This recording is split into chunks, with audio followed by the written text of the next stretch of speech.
ఎందుకు పడుకున్నావు?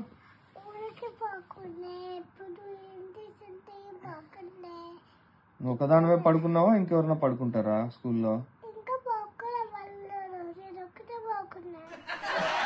స్కూల్కి ఎందుకు పోతున్నావా? నిద్రపోవడానికి పోతున్నావా? చదువుకోవడానికి పోతున్నావా? రోజు రోజు నిద్రపోతావా స్కూల్లో? రోజుగా 1,00,000 కడతానమ్మా నీకు స్కూల్కి సంవత్సరానికి. కొడతావా? ఎందుకే? కాదు మా ఎవ్వరు పడుకోరా స్కూల్లో? కాదు, నువ్వు నిద్రపోవడానికి పోతున్నావా స్కూల్కి? అయితే ఇన్ని రోజులు చదువుకోవడానికి కదా.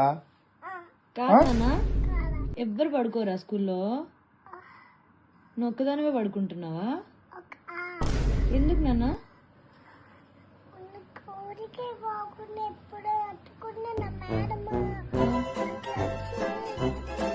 మేడం ఎత్తుకొని నిద్ర పంపిస్తుంది. బ్యాగ్ తెచ్చుకోలేదా?